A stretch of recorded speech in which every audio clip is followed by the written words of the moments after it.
This is Yuko Ichihara, a goth witch bad bitch who can grant any wish you desire for a price. And this is Kimihiro Watanuki. He sees dead people. Well, he sees spirits and they follow around making his life a living hell. One day while taking a walk, Watanuki's reflexive anime baddie radar starts going off and his body moves on its own towards this strange building. He learns that this is actually a wish-granting shop run by Yuko. Now considering this boy gets ganged on by ghosts like a guy who just said One Piece is mid on Twitter and she can grant wishes, this is kind of a perfect match. Yuko tells him that their meeting was inevitable, then says she can make the spirits go poof and stop bothering him. Of course, she'll need payment to grant this wish, so he ends up working part-time at her strange shop. This fated meeting between these two characters leads Watanuki deeper into these strange mysteries of the world, of which he has only just scratched the surface. Now, I know you might have only clicked on this video cause big titty goth anime girl in the thumbnail, but this show really has a lot going on for it other than just cool goth queen, though she is fucking awesome. The episodes follow our main characters going through these rabbit holes of different superstitions / myths and the mysteries that surround them. It has a really interesting way of tying together realistic everyday problems with a supernatural aura. So if by now you're wondering, this show is called Holic, or xxxHolic if you want to pronounce those X's, but then that sounds like a bit of a different type of show. This anime is something I've really never heard anyone talk about, or even the manga for that matter, and I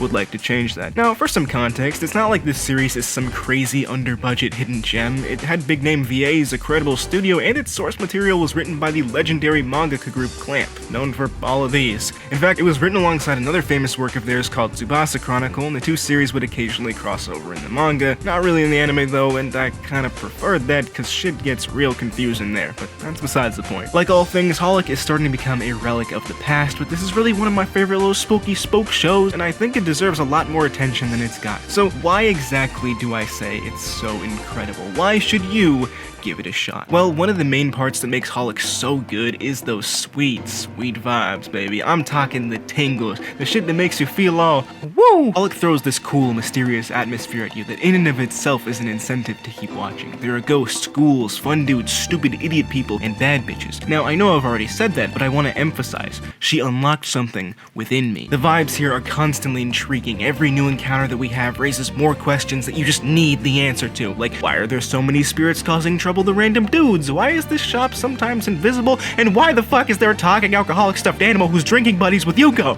Man, I want a talking alcoholic stuffed animal. A lot is going on here, so much so that you can't help but be fascinated in the show. It does a really good job at shifting between all of its tones. If I were to describe exactly what genre this is, I'd call it a slice of life comedy action mystery with supernatural, psychological, and horror elements. Maybe some light romance in there, occasionally. Yeah, it sounds like a lot, but it knows how to balance everything really well. It never feels like it's dull or lifeless because even in those more muted moments, it's like you can tell that something is lurking around the corner. The show will always maintain that overall vibe. The visuals and soundtrack are a major factor in that. Now, this anime may be a little dated in terms of the animation, but the art style, whew, this shit is good. The older generation of anime fans used to dog on it for looking too noodly, but I think those people are silly little dum-dums. If you've ever seen any of Clamp's other designs before, this is pretty standard, but this one has a bunch of new and interesting aspects. It implements gothic and traditional Japanese elements, but places itself in a more modern setting. As a result, we see these long, elegant-looking character designs that look like you ripped them straight out of a storybook and placed them into a relatable setting. Now, because of all this crossing over in styles, there's also a lot of range in the characters' attire and the settings we see throughout the show. On the clothing side, pretty much everyone here gets to wear at least one other set of snazzy attire, and that's just kinda cool to see. Yuko gets stripped the fuck out in this series. Anime, manga, it don't matter, she is always looking clean. Now, while ain't nobody else doing it like her, the other characters do get a nice variation of both traditional and modern attire. Of course, they still have their uniforms that they are for the most part bound to, but it's really nice to see them get more than one outfit. It just kinda gives a little bit of extra life to the show. As for the settings, there are a lot of cool, intricate sceneries that will work to grab you in each moment. The backgrounds have a ton of abstract patterns and symbols that are really distinct. I'd say they shine most when things are about to start ramping up to become more supernatural. Like whenever Yuko has some sort of explanation about a specific phenomenon, the visuals will start to get steamy and dreamlike, with the colors either fading away or coming into the spotlight, almost making things feel hypnotic. All at the same time, we're greeted by a simple yet effective soundtrack to complement what's happening visually. This is one of my favorite soundtracks from an anime primarily because of how well it fit with every single tone, theme, or scene. I had a bunch of times while watching this where I just get hyped up hearing one track come on being like, oh shit, someone's about to lose their soul! That might say more about me than anything. Regardless, the art style and the music work to magnify the show's mysterious vibe while immersing you in whatever the fuck is about to unfold. It completely enhances the actual content of the show, which, you know,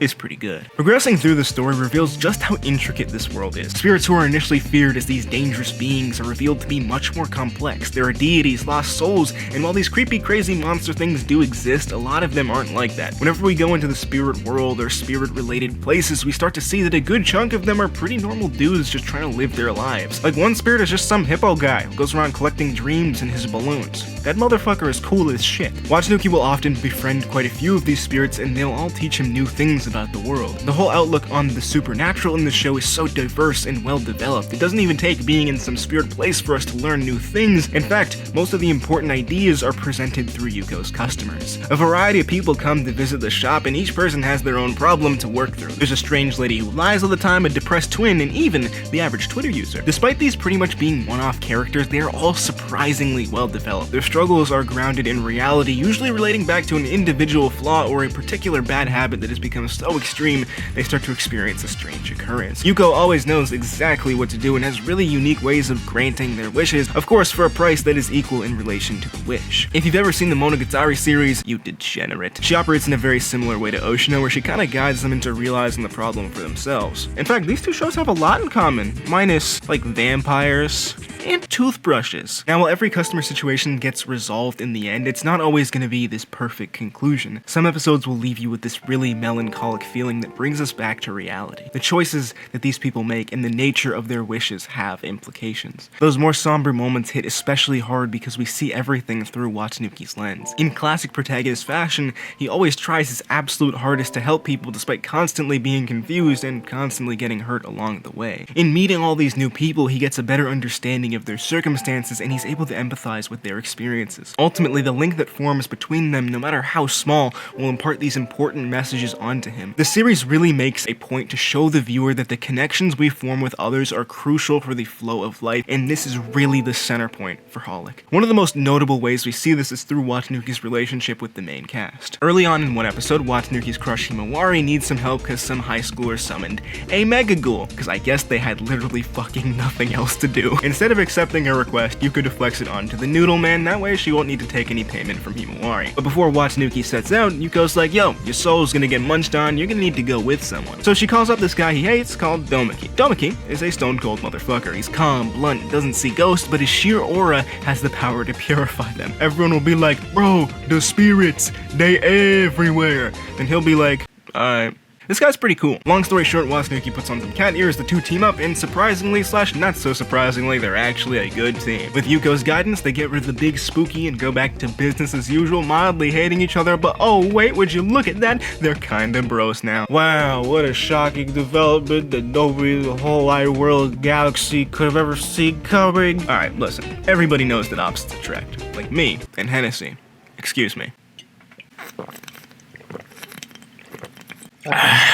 Thank you, my glorious king. Okay, now what exactly is the point I'm trying to make here? Even from the most basic, seemingly tropey relationship, the bond that forms between these two is actually interesting and pretty endearing. These are good characters who work to broaden each other's perspectives while working through the absurdity of their paranormal excursions. Each has their own background that helps in solving different problems or viewing things in new lights. Ultimately, they start to learn things from each other and work to change for the better. Really, this is what's at the heart of this series, this idea of perspective. Everyone here has a unique vantage point or background that gives the world a different color. Yuko is enigmatic and enjoys fucking with people, but she has this mysterious, tragic history that leaves her bound to granting wishes. Domeki has tons of supernatural roots in his bloodline that he's been somewhat sheltered from, leaving his perspective on everything in fragments. Watanuki was orphaned as a child and subjected to these terrifying monsters at a young age, causing him to be isolated from others. Himawari's cheerful demeanor covers the twisted darkness that's been with her ever since she was born. That smile that she wears is rooted in a deep attempt to offset her unfortunate circumstances. Each character has a different and well-developed backstory that provides something new to the story. Even if some of these ideas may feel a little bit cliche, they still have a lot to say, and when their viewpoints manage to intertwine, it's like we see this paradigm shift in the way the world operates. As the lens they use to view the world changes, so too does our perspective as the viewer. I really like it when movies and shows use unique or stylized ways of tackling basic ideas, forcing us to think about it differently. Holic uses spirituality and the supernatural to tie together the concept that the world is just an abundance of different viewpoints, and the way we perceive it depends on the angle we're looking in from. So many different worlds exist in the one that we inhabit, and making those links with other people can open up new branches. The series contextualizes the importance of the connections we form with others in this incredibly intriguing and thought-provoking world.